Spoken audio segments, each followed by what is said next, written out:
What happens when a billionaire steps out on a tennis court? Bill Ackman found out, and let's just say his backhand isn't as strong as his portfolio. Then we remember David Gergen, the ultimate political insider who served 4 presidents without ever torching democracy or his microphone. Next up, the White House is accusing Jerome Powell of, believe it or not, overspending on office renovations. Yes, the same folks who ran a $2 trillion deficit now suddenly care about marble. Meanwhile, podcast bro Andrew Schulz is backpedaling faster than a Segway after helping normalize Trump. Now he's shocked he's got the real version. And finally, Michelle Pfeiffer goes full TikTok conspiracy, warning Bill Gates is poisoning your produce. Spoiler, he's not. Just rinse your kale and calm down. All that and more right now on CommUniverse, where we decode the news and expose the spin so you don't fall for the BS. Welcome. If this is your first time, thank you for stopping by. My name is TJ Walker, and for decades, I've been a media trainer, communications consultant to Fortune 500 executives, Wall Street wizards, presidents of countries, Nobel Peace Prize winners, teaching them how to look their best, how to shape their message to the media. Now I'm here on the other side for you, teaching you how to decode what's really going on in the media and how to make sense of it all in order for you to, frankly, improve yourself to be as successful as you can. So let's take a look at this first story, which is good in one sense, but also a little bit troubling. Bill Ackman bombs on the tennis court. Bill Ackman has spent decades dominating Wall Street and influencing everything from presidential campaigns to Ivy League drama. But this week he took on a new challenge, professional tennis. Yes, the billionaire financier played an actual ATP Challenger Tour match with former doubles champion Jack Sock. And I've seen Sock play in person here in Delray Beach, Florida, a couple of years ago when he'd become a professional pickleball player, which is what he's doing now. So this was the professional tennis tournament happened this weekend. Let's just say it didn't go quite as smoothly as Bill Ackman's hedge fund returns have gone lately. They lost in straight sets, and while Ackman described it as a one-and-done experience, critics weren't so generous. Andy Roddick called it the biggest joke he'd ever seen in pro tennis. Others called it what it was, a wealthy man buying his way into a dream that real pros spend their whole lives grinding for. Still, you have to give him credit. He showed up, took the loss, and even smashed a few solid winners. But in tennis, unlike investing, there's no hedge against reality. So why is this news? Why do I really care about it? Why do I think you care about it? Well, in part because in our modern culture, I happen to believe that sports is one of the few things that can appeal to people across the political spectrum. It's really the last thing where people feel like merit counts, facts actually matter. Very few people think that because their team lost in the Super Bowl or the World Cup, it was because the refs were bought off. Now, I'm sure every so often people are upset with a ref call, but it's not usually considered a function of out and out corruption. It's not simply whoever is the richest gets what they want. If you look at so many other aspects of culture, it's not like that. People are resentful, rightfully so, when they see certain individuals who can pay $50 million for a dorm to be built at Harvard, and what do you know? Their son gets into Harvard with average grades. And that is an actual case of what happened with a member of the First Family right now. We'll talk about that later. We live in a world where when politicians don't win, they simply say there was cheating, demand a recount, and then when that doesn't work, they put pressure on elected officials to lie and cheat and steal and give them whatever they want. So this happens again and again and again. We see startup founders who just fudge numbers, make up phony revenues, make up products. In the case of the Theranos blood testing situation. So sports is one of those few things where people feel like, okay, facts still matter. No matter how rich I am, I'm not going to be able to buy my way on to be the center of the Boston Celtics or the New York Knicks. The people who are there purely because of their own talents and their own merits. That's why this case with Bill Ackman buying his way onto a professional tennis tournament is a little unseemly. It rubs people the wrong way. Now, he is, by all accounts, a good tennis player. He's better than I am. I'm sure he would beat me.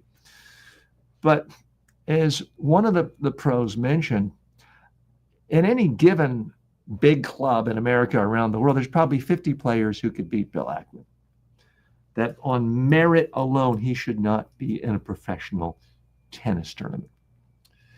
Now, he is a major donor to the International Tennis Hall of Fame. That's nice. And he did get in a legal way because Jack Sock had a wild card entry, could get him in. Jack Sock, formerly one of the best professional tennis players in the world. So it wasn't out illegal corruption, but still, there's a part of me that thinks we're not that far away from, okay, if he can buy his way in, what is to prevent, for example, the Dallas Mavericks owner, Mark Cuban, from simply ordering his coach saying, I want you to start me as the center in this game. Now, Mark Cuban is taller than the average person. I think he's about 6'2", but he's not going to be a center for a professional basketball team. But why not? What's to keep him from saying, well, if it's good enough for Bill Ackman, maybe it's good enough for me? That's the first step. That's chipping away. But what about the next step? Because one of the reasons that even though this show is based primarily on focusing on business news, technology news, cultural news, so much of our culture in America, and this makes me sound like an ugly American, but a lot of culture around the world is dictated, or at least influenced, by what happens in the White House, in the highest elected office in the United States. And we see this so often from the White House, where if they don't like the factual results of something, they just demand that the facts be changed. So today, Bill Ackman accepted when the referees called his balls out. So, for example, in his very first service return, apparently he didn't get it over the net. He didn't get it within about 20 feet of his own side of the net. It was that bad. What happens if he applies pressure to refs in a match, let's say 6 months or a year from now, and demands that the ref give him the point even though he hit the ball out? What are we going to do? Who's going to stand up to it?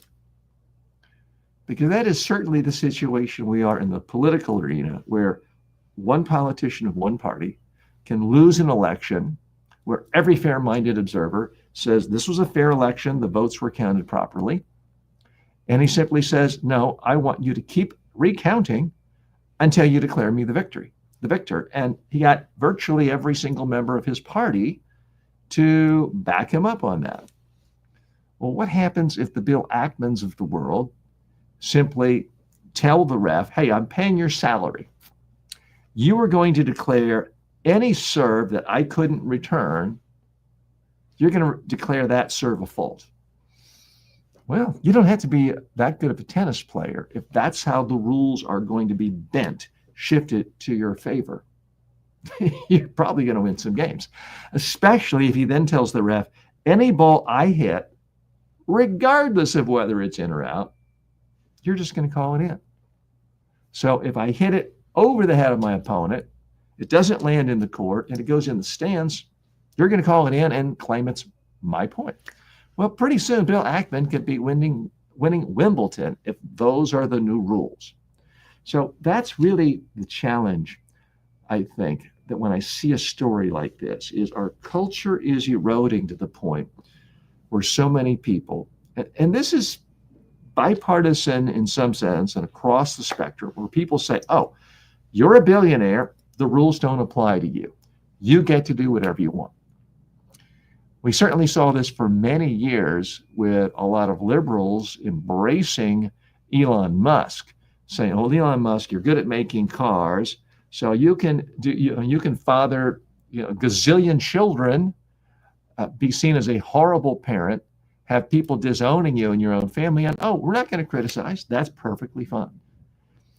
It's especially a problem with someone like Elon Musk, where because he's fabulously wealthy, he can get away with Sieg Heil Nazi salutes, and people are like, oh, that's just Elon. He can get away with saying outrageous, despicable things on Twitter and in real life, and people dismiss it. Well, he's a genius.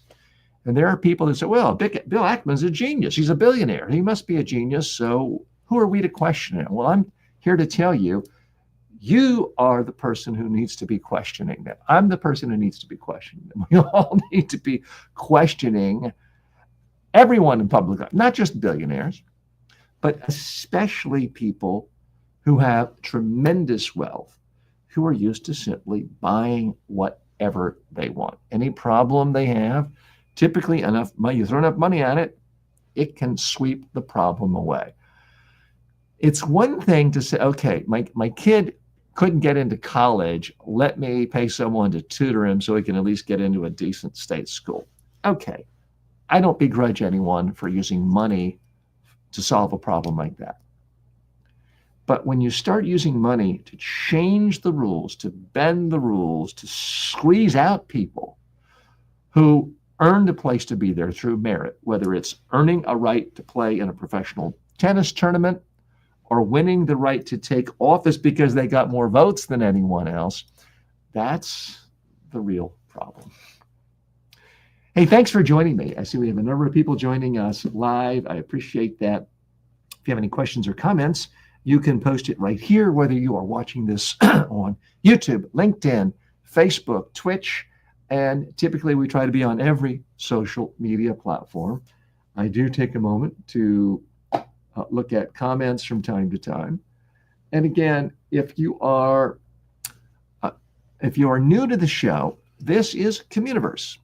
This is about looking at top news stories in the business world, technology world, and culture, and then decoding these stories through the lens of communication skills, all in order to boost your personal success. So that's what we're about. That is why we are here today, and really appreciate you being with us. Now, we're in a test mode right here. You don't see a lot of B-roll and fancy special effects, and that's by design. Our official launch for this show is going to be September 2nd. And that's when we're going to be a little fancier. We'll be on every single podcast platform. It's typically going to be about an hour-long show looking at the top 5 news stories of the day, occasional guests, and a lot of fun and growth together. So what I'm trying to really do is fuse news with personal development. So you're not just wasting your time doom scrolling or just looking for someone to agree with you, to tell you what you want to hear and bash people the same old way, but you're actually learning something that can benefit you at a personal level. So that's what we are about right here on the CommUniverse. Story 2, David Gergen, the presidential advisor, dies at age 83. David Gergen was the calm voice behind 4 presidencies and countless pundit panels. He died this weekend at age 83. He wasn't just a Beltway, or I should say he died on Friday. He wasn't just a Beltway insider. He was the Beltway insider. Gergen advised Presidents Nixon, Ford, Reagan, and Clinton. Now, if that sounds like an unusual list together, it is, because 3 Republicans and 1 Democrat. He was shaping everything from White House speeches to national messages. And he's given some responsibility for Reagan's zinger in the Carter presidential debate. Are you better off than you were 4 years ago? Gergen later became a respected TV analyst and taught public leadership at Harvard. He promoted centrism, not a mushy compromise, but as solution seeking. He was also self-aware, once admitting much of his messaging career was selling the sizzle without the steak. Still, he remained a trusted advisor, never implicated in scandals, and always more interesting at elevating the dialogue than burning it down. Now, he was a towering figure in both height and influence. He was 6'5", so he was literally very tall. Gergen's death marks the end of a more measured political era. I could tell you he was someone who I certainly looked up to and respected. He was a role model for me. He was also an instructor at Duke University, my alma mater. He grew up in Durham, where Duke University is based. I never met him, even though I've debated hundreds, if not thousands, of pundits on TV. I never got on the same show with him. One of my few regrets in what I've done in the political world so far. It seemed like just the other day that I was watching him on CNN and critiquing political speeches and debates. And yet, on the other hand, it seems like decades and decades ago, because it was such a different era. Believe it or not, there was a time on national newscast where you had people from different political parties analyzing speeches, analyzing public policy, analyzing political conventions, and regardless of their own political backgrounds, they could give you not unbiased perspective. Everyone has biases. But they could do it without hate and invective, and they could do it without saying, okay, because this person's in a party that I'm not in, I'm going to just assume they're evil and they're trying to destroy democracy and they have no respect for democracy. You don't see that much anymore. And the most popular format on TV nowadays is everyone agrees with each other, and they spend all their time talking about how awful another party is. So I'm not here to suggest that everything is equal. There is true asymmetry in American politics today, where one political party, one political party only, has absolutely gone off the deep end. And in my opinion, is flirting with fascism, if not outright endorsing authoritarian measures on a daily basis. So it's not that it's an equal problem, but when it comes to punditry, the world of punditry has changed dramatically. It's very difficult these days for someone seen as a centrist who may have mildly conservative or mildly liberal viewpoints to get visibility, to make a living, because they don't easily fit into a slot on the political talk shows. So in that sense, David Gergen is kind of a real throwback. He was always seen as someone gentlemanly, had a soft-spoken voice, but when he spoke, I know I personally always listened because he gave genuine insight. The first thing out of his mouth was not instantly picking apart something, saying, see, this guy who's in a party opposite of mine said this, and it's clearly insane, and therefore he's completely discredited, and he's a jerk, and wow, aren't I smart in the process? Because that's the typical mode of so much punditry in mainstream media today and in cable news. So I do appreciate what he did. He also, to me, was an interesting role model of just someone who had an interesting career. He was a graduate of Harvard Law School. And those of you in India and other parts of the world watching this, you've obviously heard of Harvard and Harvard Law School. But what you might not know is, especially in his time, in his era, if you're a graduate of Harvard Law School, it wasn't that hard to then get a job at a big major Wall Street, New York City law firm, put in your time, become a partner. Worst case scenario, you're making $1 million a year. someone with good political skills, networking skills as he did, you're making $5 million a year. And you don't get any gruff from the public. You don't even have to travel much if you don't want to. Life is pretty cushy. He could have gone that route. And instead, he took dramatically lower paying jobs in public service. Well, first with the Nixon administration, the Ford administration. He took a huge pay cut to work with Bill Clinton in the 1990s when he could have been cashing out like crazy. He was someone who actually believed in public service, and he's someone who actually believed that you can help the country and you can help the office of the White House, regardless of what party is in there. I don't know if we're going to see that again in my lifetime, but I love the fact that he had a passion for communication, as I do. And while he went the law school route, as far as I know, he never even practiced law. He focused his life on public service, made a lot of money as a public speaker and as a teacher, as an educator, and as a communicator, and put together and as a TV commentator, and put together a fabulous, well-lived life. So, David Gergen, we will miss you, and condolences to your family. This is the CommUniverse. Thanks for watching. If you like any part of this, please, whatever platform you're watching, like it, subscribe to it if there's a subscribe button, leave a comment. Tell me what you like, what you don't like, what you'd like to hear more of, see less of. Let me know. As I mentioned to you, this is not a pilot, but we're in a stealth launch mode here, not really telling many people about it because we're working at the kinks. My colleague Ben is in the green room doing some edits and we're trying to figure out how to put the logos on the best way and all of that. So I appreciate you spending a little time with us, and any feedback you have is much appreciated.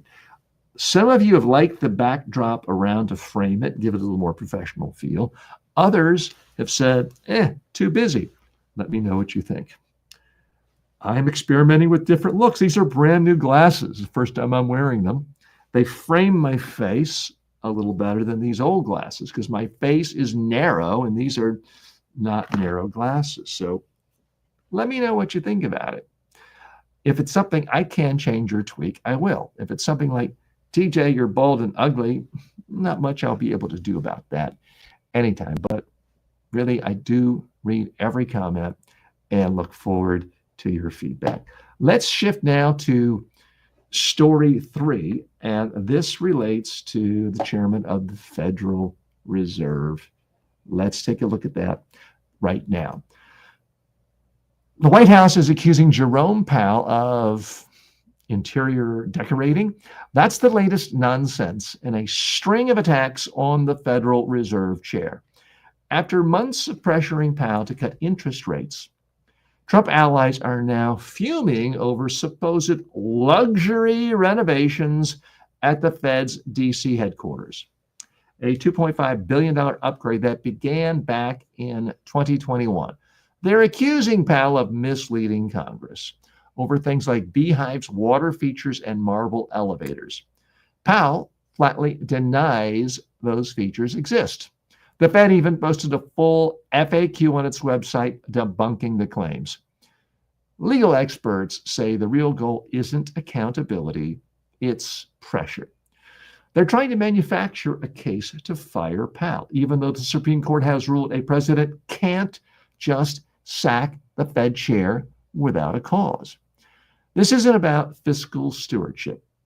It's political theater, and it's as flimsy as the marble countertops that don't exist. So this is a troubling story at many levels for anyone who cares about democracy, the rule of law, and anyone who believes in worldwide commerce and free trade. Because what's holding together so much of international commerce, the whole pillar of our modern worldwide economy, is an independent Federal Reserve. People don't realize it. I don't even realize it most of the time of how many decisions around the globe are affected by not just the Federal Reserve here in the United States, but by the idea that it's an independent Federal Reserve and other investors, other governments can count on it thinking long term, even when presidents don't like it. Now, if you dialed back the clock or got in a time machine and went back to 1980, the interest rates were 20% that the Fed set because there was massive inflation. Now, the president at the time, President Jimmy Carter, I'm sure would have loved the Fed to reduce the interest rates down to zero to juice up the economy because we had high unemployment and a lot of other problems. But he didn't force the Fed. He didn't try to fire the Fed. He didn't accuse him of impropriety because there was a respect, and there was by both parties, for an independent Fed. Now, President Trump would like to see interest rates down so the economy could explode. And if that results in long-term massive inflation and completely destroying our society and the worldwide economy, well, Trump is almost 80 years old. Why should he care? Or does he care?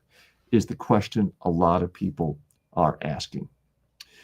Again, I want to point out the accusations they're about all sorts of luxury features like rooftop gardens and VIP rooms. All of these have been denied. These charges against the Fed chair are especially rich, I guess is the best word for it, considering all the tacky gold in redecorating Trump has spent redoing the Oval Office. So talk about the pot calling the kettle black, or the golden pot calling other things idiotic things. It's bizarre. Now, experts say the case is weak when it comes to really accusing Powell of something so improper that it would be legitimate for a president to try to get rid of them. Obviously, if a Fed chair does something illegal, if a Fed chair murders someone, yes, the president of the United States can force that person out and pick someone new. But when it gets right down to it, no serious person thinks that this Fed chair has done anything wrong other than not become a puppet of Donald Trump. Sure, reasonable people could differ on when interest rates could go up a little bit or down a little bit faster or slower. I'm not suggesting there's a unanimous sense among economists of what the right interest rate is at any one point. But to suggest that it's a firing offense, that every single time the president feels a Fed chair has not raised or lowered an interest rate the way they like, they should be fired, no serious economist, no serious human being actually believes that. So this is once again this administration sending a clear-cut message to the globe and people in the United States. Rules don't apply to us. Norms of society do not apply to us. Norms of democracy do not apply to us. The only thing that matters is the will of dear leader. Now, we're used to seeing this in places like North Korea. Increasingly, the world is used to seeing this in places like Hungary and Turkey. But it's a relatively new phenomenon in the United States. And the people who don't want that need to speak up. And that's part of what I'm trying to do right here. Again, I should point out to you, this show, CommUniverse, is not primarily a political show. This is a show about business, technology, culture, viewed through the lens of communication, all with the designs of helping you improve yourself and to be more successful personally. That's what the show's about. But these days, when you live in an increasingly authoritarian society, it touches business, it touches technology, and it absolutely dominates culture. So there's really no way around that. So you can figure out if you like it or don't like it. You can figure out if you agree or disagree with me. But here's what I ask. Don't watch me just because you agree with me. And don't click away just because you disagree. Try to challenge me if you like. Think I get my facts wrong? State it. Post in the comments. If you think I made a particularly good argument, let me know and share it with others. That is all I ask. Okay, more news that does have a political touch to it, but it's about, I think, about the world of media. It's about the world of young men and attitudes, but it does touch on a political figure, as you will see in one moment. So let's switch over to story 4. Andrew Schulz, well-known comedian and podcaster. He's the podcast bro, Andrew Schulz, and he's having some serious buyer's remorse. After voting for Trump and practically helping rebrand him for a new generation of young male voters, Schulz now says, as of this week, I voted for none of this, talking about his vote for Trump. On his podcast, which is called Flagrant, wildly popular. And this is a funny guy. I've watched his one-man specials on, I don't know if it was YouTube or HBO recently, but he's a funny guy. And his podcast is wildly popular, especially with young men. He blasted Trump for doing the exact opposite of what he promised. Funding wars, inflating spending, slashing Medicaid. Schulz helped mainstream Trump among the influencers set during the campaign last year. At one point, and I've seen the clip, this is remarkable, he was even laughing in Trump's face when Trump called himself, I'm basically a truthful person. And look it up if you want to see it, because Trump is with a straight face saying, oh, I'm basically a very honest person. And Schulz, to his credit, just starts laughing as if he'd never heard anything so funny in his life. So I do have to give him credit for that. But Schulz still voted for Trump, and he told his audience Trump would win in a landslide. Now that reality is hitting, he's doing what many voters do by pretending they ordered a different combo meal. As Pete Buttigieg warned Schulz months ago, believing Trump will do what he says, that's not skepticism, it's gullibility. And now even Trump's biggest podcast fanboys are waking up with a political hangover. So let's summarize the facts again. Schulz voted for Trump and he endorsed him on his wildly popular podcast. He said, I didn't vote for funding wars and increasing the deficit and cutting Medicaid. That's not what I voted for. Well, that's what he got. And he was warned about this. Most fair-minded observers, and I like to think of myself as a fair-minded observer. You can judge this. A lot of people predicted all sorts of horrible things. They predicted in Trump's first term that he would bomb a nation just because some leader said he wasn't manly enough or said he was fat. Well, he didn't do that. So some of the predictions about Trump were wrong. But there were a lot of predictions that when Trump said, I'm going to come up with something better than Obamacare, it was a lie and he wouldn't do it. Well, people who made that assessment were correct. There were a lot of people who said, oh, Trump is promising to reduce the deficit. He won't do it. He didn't do that. There were a lot of people who said he's going to solve the problems and make the economy grow better than ever. Well, he didn't do that. Many people don't realize it, but more jobs were lost in Trump's first term than under any other president in America since Herbert Hoover.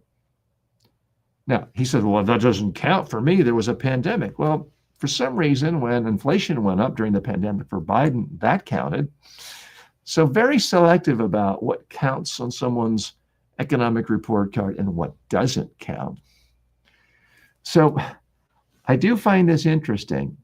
If Andrew Schulz is just a one-off, is he going to be seen as sort of a gadfly, someone that people discount? Oh, well, he was never really one of us. Or is this the beginning of something new? Are we going to see other broadcasters, other comedians who have podcasts with millions of followers, the Joe Rogans of the world, the Tim Dillons of the world? Are they going to follow Andrew Schulz and turn against Trump? If so, it could be a huge, huge political problem, because the Democrats are in big, big trouble, or certainly were in 2024 and still are today, according to polling, among young men, especially white men, young men 18 to 45, young white men basically hate the Democratic Party. They basically see that as a feminine vessel that does nothing but tell young men, you're the problem, you're toxic, you're a predator, you're a rapist, you're dysfunctional. That's what a lot of young men are hearing. They're being told that's the message from the Democratic Party. I would quibble that that's really the dominant message of leaders in the Democratic Party. But rightly or wrongly, that's what young men are told, and they're told that by influencers like Andrew Schulz and Joe Rogan and Tim Dillon. Plus, you have the pure political podcasters, the Tucker Carlsons of the world, and the Jordan Petersons of the world, all coming at it from the lens of, you young men are victims, and these horrible, evil, liberal Democrats think that all men are bad. That's the zeitgeist we lived in 2024, and it's still out there today. Is Andrew Schulz going to change that? Is this the beginning of a shift? I don't know. I'm going to be monitoring it. I will say that throughout Trump's tenure in his first term of office, it seems as though none of his fans cared that he broke all of his promises. Objectively, when you look at all the promises Trump made, you could say he kept his words about not starting new wars in the first term. Second term, a little different. But the biggest accomplishment he had, according to his supporters, really is a big tax cut for wealthy people. Now, is that why middle-class Americans and young men who don't even have their first job, did that benefit them? No. But Trump did campaign in part on the idea of cutting taxes for the wealthy.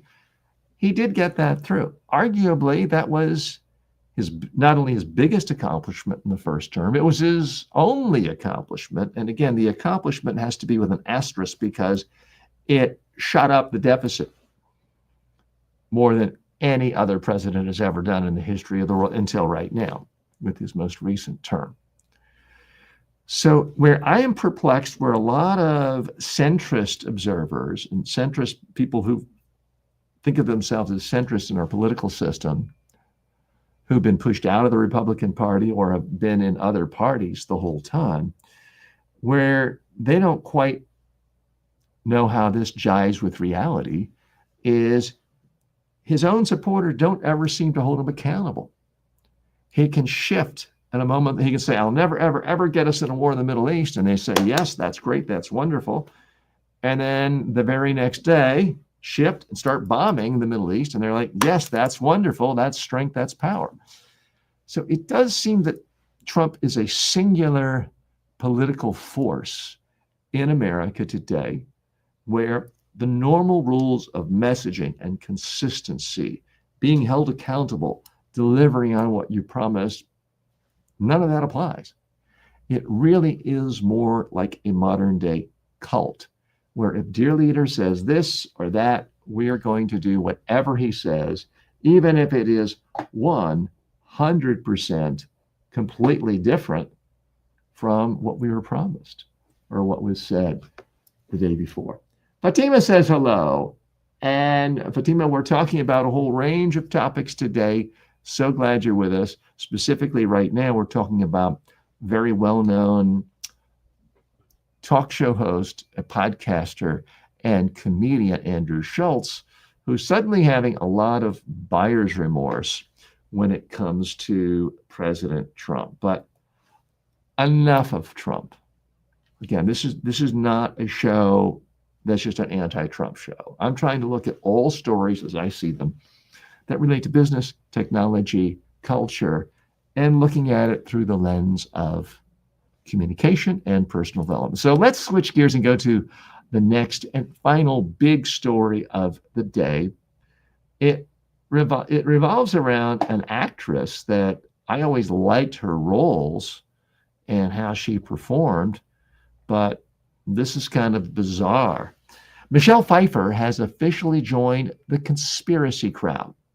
The famously private actress took to Instagram this week to warn fans that Bill Gates, yes, Bill Gates is secretly contaminating the organic food supply through a produce coating called Appeal. The only problem? None of it is true. Appeal is a plant-based coating that helps fruits and veggies last longer. It's been approved by the FDA and organic regulators for nearly a decade. Gates gave a small grant to the company more than 10 years ago, but has no current involvement, no stake, no control, none. Even worse, Pfeiffer claimed Appeal can't be washed off. It can be with water and scrubbing, just like wax on an apple. The kind of misinformation, this kind, is ridiculous. Bill Gates isn't slipping chemicals into your kale. He's not hiding in your spinach. And if you're going to worry about the food system, maybe start with actual problems, not Instagram paranoia. Actual problems, like the fact that the average American is drinking about 10 gallons of sugar water a day, and we're eating tons of processed food, and we're putting bacon and cheese on everything. Actual problems, Michelle Pfeiffer, instead of this utter nonsense. Now, there certainly was a time when Bill Gates did some bad things, okay? The way he built Microsoft, you could argue, and regulators did, that he just crushed competition to the ground, that he used monopolistic practices. And he was punished for that. So I'm not here to tell you Bill Gates has been a saint his whole life. But I can tell you that since he stepped down as the active CEO of Microsoft, which has now been decades, he's devoted his life to philanthropy, and he's devoted his life to horrible things like trying to rid the world of malaria so that millions of kids don't die prematurely. Oh, isn't that awful? Trying to help the health and welfare of the developing world so we don't have hundreds of millions of people dying prematurely around the world. That's what he's devoted his life to. And yet, people who hate the idea of anyone helping anyone consistently attacking him. There were so many rumors during COVID. I don't even want to repeat the messages of the nonsense about, he's the vaccine stuff, and Bill Gates owns it. He's getting rich. Bill Gates is already rich. In fact, he's given away so many tens of millions of dollars. One of his old assistants is now richer than he is. Steve Ballmer, who became the CEO after him, is now richer than Bill Gates because Bill Gates has given away so many tens of millions of dollars to philanthropy. And he's giving more than 99% of it away to help the world with foundations and nonprofits, mostly to help public health around the world. Is Bill Gates perfect? No. I frankly wish he had spent a lot more of that money in the United States helping us retain foundations of democracy and a stronger media. And I wish he'd done more things to help our politicians who actually care about democracy win in the last decade. But he didn't do that. But you can't say he squandered the money. You can't say he used it selfishly. And the idea that, so the reason I wanted to pick this story, a couple of reasons. This is a perfect example, frankly, of everything that's wrong with the media. And I almost feel guilty perpetuating it. Why in the world is anybody giving attention to Michelle Pfeiffer? She's a good actress, but as far as I know, her knowledge of science, technology, epidemiology, for that matter, anything health related, is zero. Chances are she's a complete moron. She, a good actress, as far as I know, has zero academic credentials to talk about any of these things. But we live in a world where if you make an attack on somebody famous like Bill Gates and you're famous, it's going to get coverage. So let's just take a look. This particular publication is the Daily Mail, which is a well-known British publication, and it's typically picked up in the United States on places like the Drudge Report, a news aggregator, and full disclosure, that's where I found it. Why do I look at the Drudge Report? Because that is what thousands of talk show hosts, producers, media analysts look at every day. And there was a time when Matt Drudge was seen as 100% helping one party and attacking, delivering bad news for another party. His whole claim to fame was being the first person in the world to break the news about the Monica Lewinsky scandal affecting Bill Clinton. And I'll never forget, hardly anyone knew about it, but I was skiing in Vermont with friends and looking at my phone, and I got this email from Matt Drudge. I was on a news list he sent out by email, showed it to my friend. Can you believe this? There's a story about the president of the United States and an intern. It seemed incredulous, and yet that made him famous.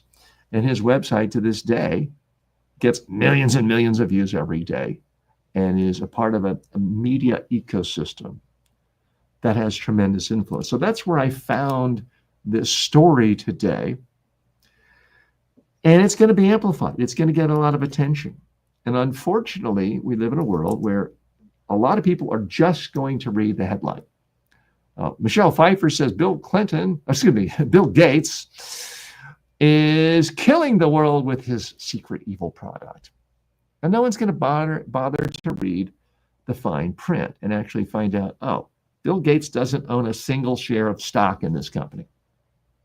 He gave them a grant, which he often does because he tries to use his business experience to make the world of philanthropy more efficient.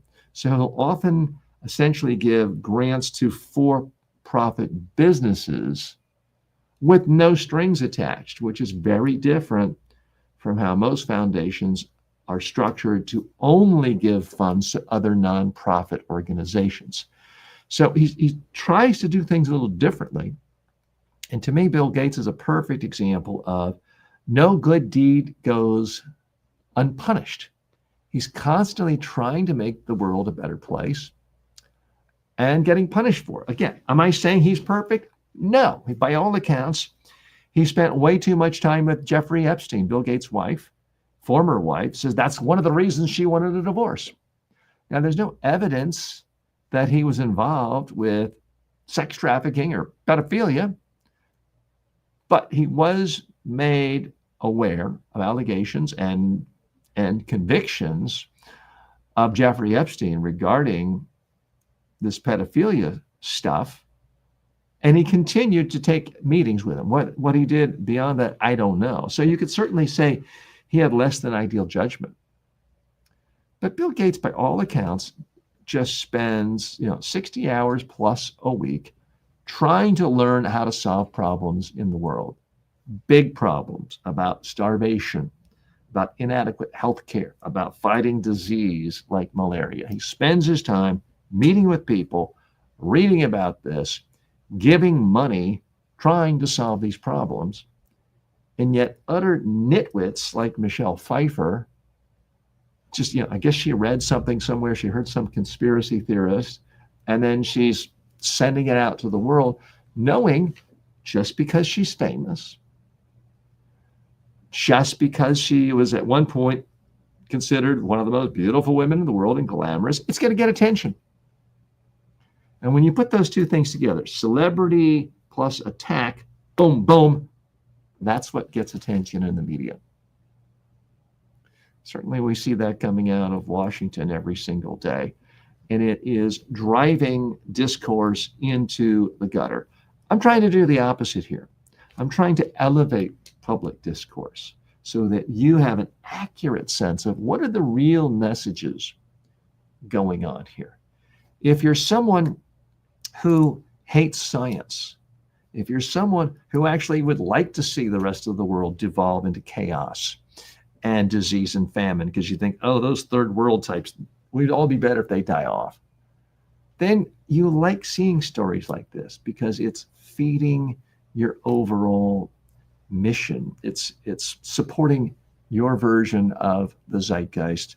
I happen to think it's sad. I want to thank all of you for joining me today on a Saturday. I try to come every single day to you just to look through the daily news so we can all learn about what's really being communicated and how we can use these 4 skills ourselves. I do want to leave you with something, and I've mentioned it from time to time. I'm here every day talking, once we put in ads, an hour a day. I'm not suggesting you have to do that. I would recommend that you share one idea a day with the world that you think will help people.